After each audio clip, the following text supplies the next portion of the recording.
Latest episode দেখুন একদম add free.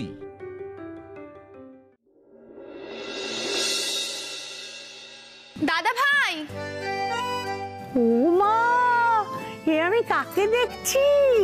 আমার সুতপা, তুমিও এসেছো, খুব ভালো হয়েছে। এসো এসো, বসো বসো। কি ব্যাপার রাজু, কাউকে বলা নেই কওয়া নেই, হঠাৎ তুই এখানে চলে এলি? কেন ঠাম্মি? এটা তো আমারও বাড়ি, আর বিয়ের পর নিজের বাড়িতে আসতে গেলে বুঝি বলে কয়ে আসতে হয়? ওরে ও সুদীপ্তা, কোথায় গেলি? এদিকে আয়, দেখ দেখ তোর ভাইজির কথা শোন। কি রে, আপনি কেমন আছেন? ভালো আছি, তোমরা ভালো আছো? ভীষণ ভালো আছি। আরে আপনি বসুন, কারণ এই ঠাম্মি নাতনি ঝামেলা এত সহজে মেটার নেই, অনেকক্ষণ দাঁড়াতে হবে। বসুন। রাজন না, তুহিনকে বাদ দিয়ে আসাটা কিন্তু একদম ঠিক হয়নি, তাই না? তুহিন কোথায়? আর সেটাই তো জানি না, তাই জন্যই তো আমি দাদা ভাইয়ের কাছে আজ কমপ্লেন করতে এসেছি। দাদা ভাই বল, কি বলবি? এই যে তোর স্বামীকে নিয়ে এসেছি আমি, বল কি শাস্তি দিতে হবে? বাবা, এ তো ভূত দেখার মতো বিষয় মনে হচ্ছে। দুপুরবেলা বাড়িতে? কাকা, এই ব্যাপারটা হচ্ছে অনেকদিন পর ব্যানার্জি টেক্সটাইলে একটা দারুণ রিক্রুটমেন্ট হয়েছে, বুঝলে?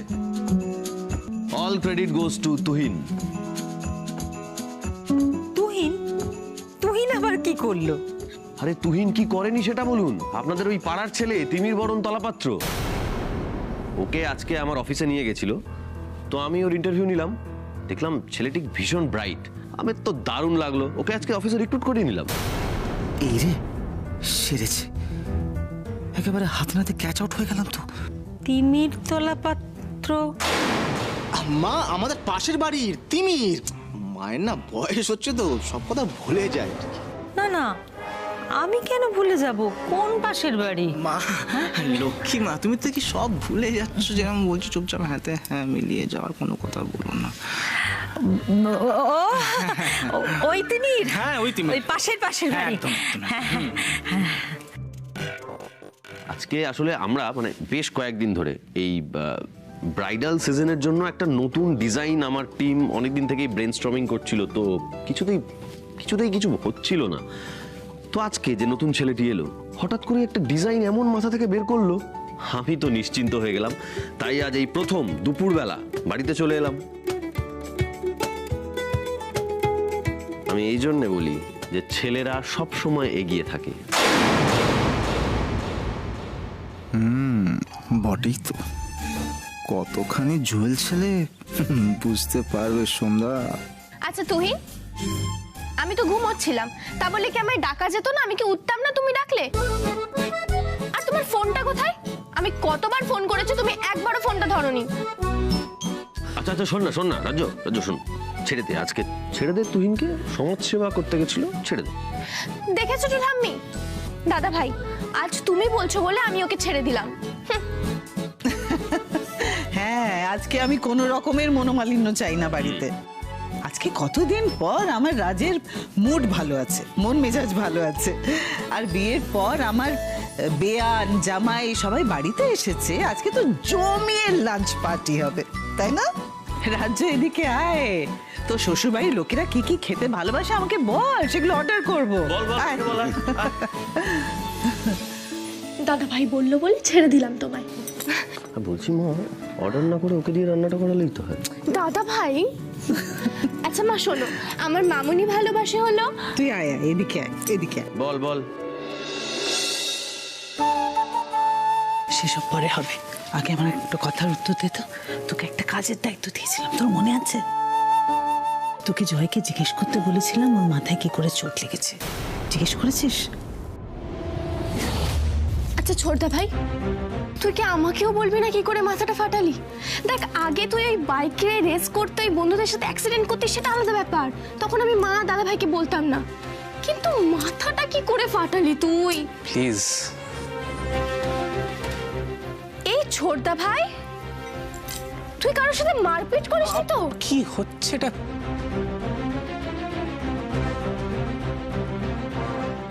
কি বল?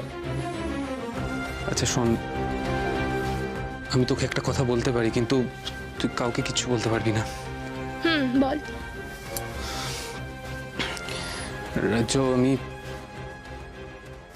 আমি একজনের প্রেমে পড়েছি রে। প্রেমে? না মানে আমি রাস্তায় গর্তে পড়ে মাথা ফাটে শুনেছি, কিন্তু কারণ প্রেমে পড়ে মাথা ফাটে এটা তো আমি প্রথমবার শুনলাম। ছ্যাবলামো করছিস? না। আচ্ছা বল বল, কার প্রেমে পড়েছিস বল বল। দোয়েল। দোয়েল। কি? ওই তিতিরের দিদি দোয়েল? আমি বলছি ওই তিতিরের দিদি দোয়েল। সর্বনাশ! ছোড়দা ভাই, তুই কি এই দুনিয়াতে আর কোনো মেয়ে পাসনি? তুই তিতিরের দিদি। তুই জানিস মা জানলে কি করবে? এই মা জানতে পারবে কি করে? আমি কিন্তু মেরেই ফেলবো তোকে, আমি কিন্তু মেরেই ফেলবো যদি মা জানতে পারে। জব, আমি দোয়েলকে খুব ভালোবাসি রে, কিন্তু you have to promise me, তুই কাউকে বলবি না প্লিজ, তুই কাউকে বলবি না। প্রমিস কর আমায়, প্রমিস প্রমিস প্রমিস প্রমিস, কাউকে বলবো না, প্রমিস। কি হলো, চুপ করে আছিস কেন? কি বলেছে জয়? মা, ওই ছোড়দা বললো যে ওর নাকি রাস্তায় পড়ে গিয়ে মাথা ফেটে গেছে। রাজ্য, তুই একটা কথা ভুলে যাচ্ছিস। আমি তোদের জন্ম দিয়েছি, তোরা আমাকে নয়। আমার কাছে কি লুকোচ্ছিস বল? কিছু লুকোচ্ছিস না তো? না মা, আমি কি লুকাবো? আমি কিছু লুকোচ্ছি না। সোম আর জয়, কাউকে এই মুহূর্তে বিপথে যেতে দেওয়া চলবে না। দুজনেই ওরা আমার কথায় উঠবে আর আমার কথায় বসবে।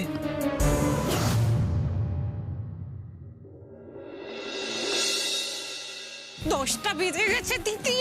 তিতির না, তিমির বরণ তলা পাত্র। এই রে গোপটাও এখন খুলতে হলো। কেন এত দেরি হলো? চাকরির প্রথম দিন এত দেরি করা উচিত না। চলো। লিসেন মিস্টার সরকার, আমরা এখন যেখান থেকে সিল্ক মেটেরিয়াল নিচ্ছি ওরা বেটার প্রাইসে দিচ্ছে অ্যান্ড ওদের কোয়ালিটি ইজ টু গুড।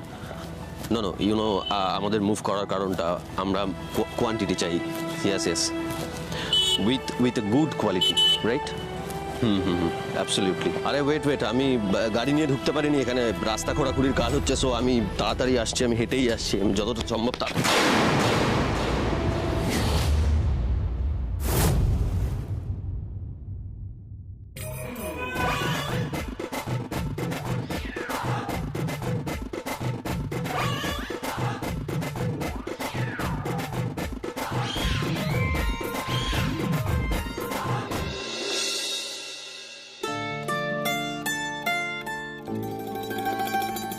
আমি তোমাকে খুব ভালোবাসি দোয়েল, একবার দেখা করবে প্লিজ? না, এটা ঠিক লেখা যাবে না। কি লিখবো? দোয়েল, আমি তোমায় ছাড়া বাঁচবো না। এটা কেউ লেখে? হয়তো সত্যি বাঁচবো না, কিন্তু এটা তো লেখা যায় না। কি করে বোঝাবো? একটা মেসেজে তো কিছুতেই নিজের ভালোবাসাটা ফুটে উঠবে না। কি করাস? ছোটবেলা থেকে বাংলাটাও ঠিক করে পড়িনি। যদি বাংলাটা একটু ঠিক করে পড়তাম তাহলে হয়তো আজকে হিন্দিতে লিখবো।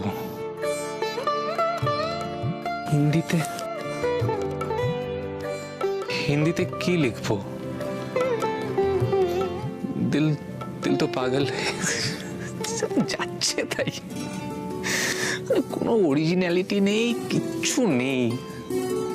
তারপর ভাববে টুকে লিখে দিয়েছি, নিজস্বতা কিচ্ছু নেই। ভাববে এটাই, ভাববে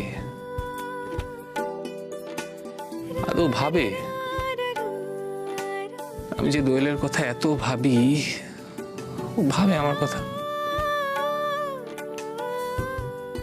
ছোটবেলা থেকে কেউই তো বোঝেনি, দোয়েলই বা বুঝতে যাবে কেন? বুঝবে?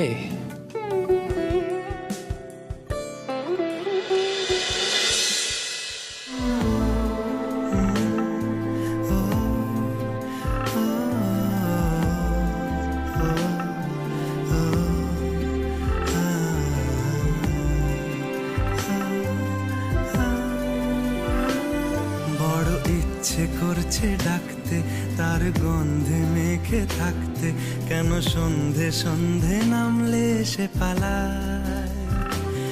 তাকে আটকে রাখার চেষ্টা আরো বাড়িয়ে দিচ্ছি। She loves me. আমি দাঁড়িয়ে দেখছি শেষটা জানলায়। She loves me not. দোয়েল বোঝে না, বোঝে না।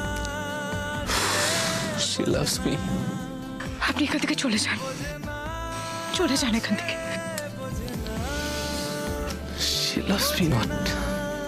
সে বোঝে না, বোঝে না, বোঝে না, বোঝে না, বোঝে না, বোঝে না। কি হয়েছে জয়? কাকে খুঁজছো?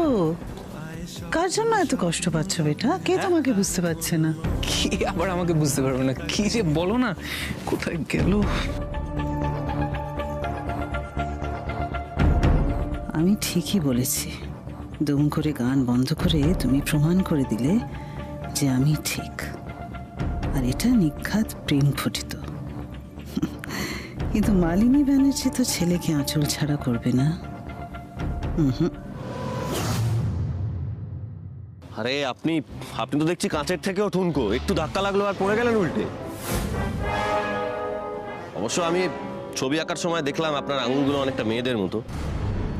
তো আপনি কি খানও মেয়েদের মতো অল্প অল্প? উঠুন। আর পলকা, থিমির বরণ তলাপাত্র আজকেই পটল তুলবে। আজকে আর ধরা পড়া থেকে কেউ বাঁচাতে পারবে না আমাকে। আরে রাম সিং, এদিকে এসো। Yes sir. আর আপনি মুখটা কেন ওদিকে করে রেখেছেন?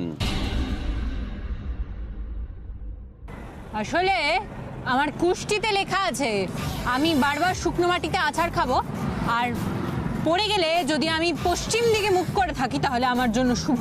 আমি এই প্রথম শুনলাম কারুর কাছে যে পড়ে যাওয়াটা শুভ হতে পারে। উঠুন। আমি একা উঠতে পারবো স্যার, আপনারা সরে যান। আরে পারছেন না তো উঠতে, ধরুন না হাতটা। এই রাম সিং ধরো। এই লক্ষ্মী পেঁচা তোমার হাত কোনোদিনও ধরবে না হাড়ি চাচা। শুনছেন? কিছু বলছি, উঠুন আপনি। আছাড় আমি বারবার খাবো স্যার, উঠতে আমাকে নিজেকেই হবে। এটাও কি আপনাকে কেউ বলে দিয়েছে যে কারুর হাত ধরে উঠলে অশুভ, নিজে উঠলে শুভ? আপনি কি করে জানলেন স্যার? কারণ যে কোনো উন্মাদরাই এরকমই কথা বলে। উন্মাদ? জঘন্য যাচ্ছে তাই লক্ষ্মী পেঁচা উন্মাদ। সব কুছ ইয়াদ রাখা যায়গা।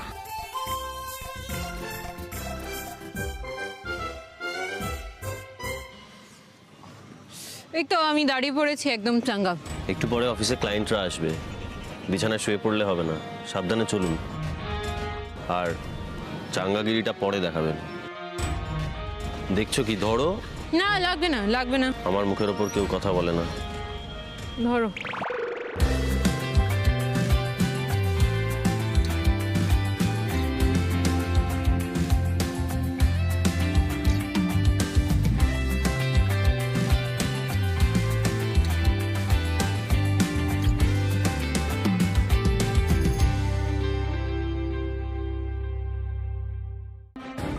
বেটা, তুই তোর দাদাকে এত ভালোবাসিস। তোর দাদা তোর থেকে কত বড়? 7-8 বছর। এই বয়সে ছেলেটা একা এত ধকল নিয়ে এত বড় বিজনেস সামলাচ্ছে, আর তুই বসে বসে গান শুনছিস। তোর দাদা ভাই মুখ ফুটে কিছু বলে না, তাই বলে তুই তার কষ্ট বুঝবি না? নিজে তো অত বড় বড় কথা বললি, কাজ শিখবো, কাজ করব, নিজের পায়ের উপর দাঁড়াবো। কোথায় গেল তোর এত বড় বড় কথা? একদিন অফিসে যাস তো 4 দিন যাস না। না গো মা, you are right. It's high time. আমাকে আমার দায়িত্বগুলো বুঝে নিতে হবে, কাজটা শিখে নিতে হবে। তার জন্য দাদাভাইয়ের সঙ্গে একটু সময় কাটাতে হবে, একেবারে ছায়ার মতো লেগে থাকতে হবে দাদাভাইয়ের সঙ্গে। একদম ঠিক, একদম ঠিক, যাতে তোর দাদাভাইকে দরকার না পড়ে। আর তুই সবকিছুর মালিক হতে মানে? সো অ্যাটেনশন এভরিওয়ান, সবাইকে বলছি, আমাদের হাতে একটা বড় প্রজেক্টের অফার এসেছে। আগামী 2 দিনের মধ্যে 10টা ডিজাইন রেডি করে আমাদের প্রেজেন্টেশনটা দিতে হবে। স্যার এটাও তো একটা হিউজ প্রজেক্ট। এক্স্যাক্টলি। সো আপনারা নিশ্চয়ই সবাই বুঝতে পারছেন এই বিজনেসটা যদি আমরা ক্র্যাক করতে পারি তাহলে টেক্সটাইলের জগতে আমরা একটা নতুন নজির সৃষ্টি করতে পারবো। So are we ready?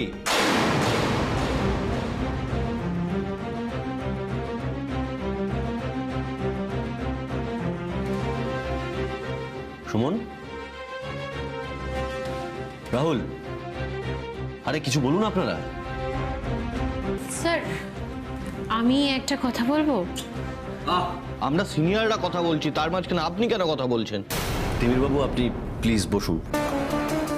আমি জানি আপনি খুব ভালো ডিজাইনার, কিন্তু এইটা করতে গেলে যে এক্সপিরিয়েন্সটার দরকার সেটা আপনার নেই, কারণ আপনি তো ফ্রেশার। স্যার প্লিজ যদি একবার। বললাম তো চুপ করুন, প্লিজ বসুন।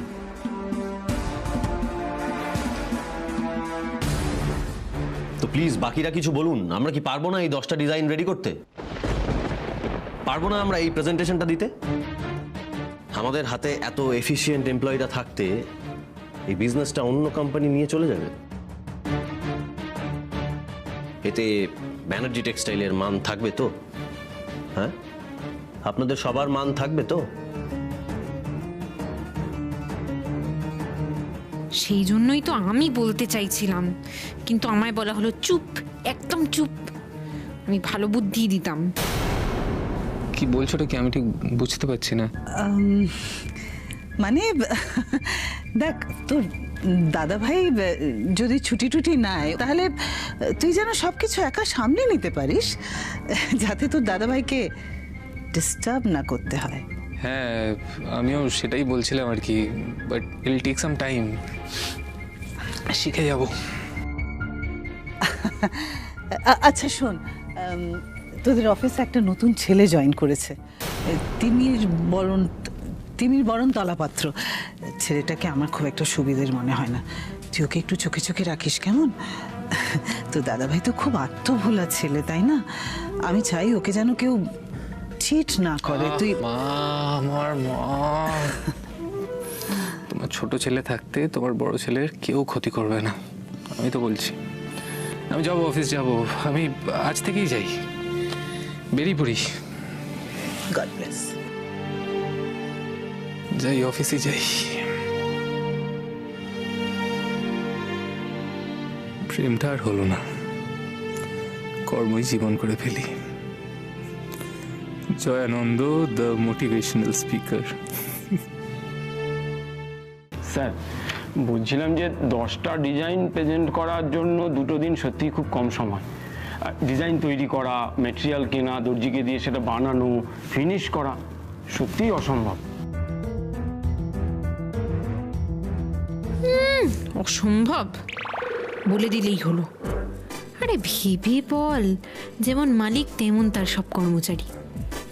একবার চেষ্টা করবে তা না, না বলে দিচ্ছে। আর আমি কথা বলতে যাচ্ছি, আমি দুধ ভাত বলিয়ে চুপ করিয়ে দিচ্ছে। গোয়ার বলি কি এমনি এমনি? লোকটা গোয়ার তুমি করেই গেল, না জানে কিছু, না শুনতে চায় কিছু। তাহলে এটা আমাদের হাতছাড়া হয়ে গেল, রাইট? আমি না জাস্ট ভাবতে পারছি না আপনাদের কাছ থেকে আমাকে এরকম ডিসঅ্যাপয়েন্টেড হতে হবে।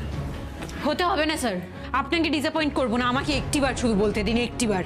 আবার আপনি? স্যার আমাকে প্লিজ আইডিয়াটা বলতে দিন। একটা আইডিয়া অনেকক্ষণ ধরে গুড়গুড় করছে, এরপর পেট ফেটে আইডিয়াটা বেরিয়ে আসবে। প্লিজ বলতে দিন। সে আবার কি কথা?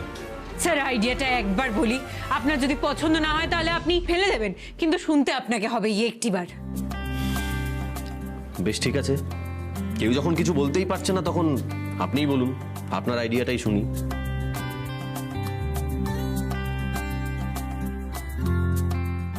স্যার বলছি, আপনি পরীক্ষায় পাশ করতেন কি করে? কি করে আবার? পরীক্ষার আগের দিন রাত্রেবেলা রাত জেগে পড়ে। আমাকে একটা কথা বলুন, এই প্রজেক্টের সঙ্গে পরীক্ষার কি সম্পর্ক? ইয়েস, এইটাই শুনতে চাইছিলাম। ধরে নিন এই প্রেজেন্টেশনটা আমাদের মাধ্যমিক পরীক্ষা। কি আবল তাবল বকছে দেখুন। খাবে আবার স্যারের কাছে একটা ধমক। প্লিজ প্লিজ আপনারা সবাই একটু চুপ করুন। ওনাকে বলতে দিন, কি বলতে চাইছে একটু বুঝি।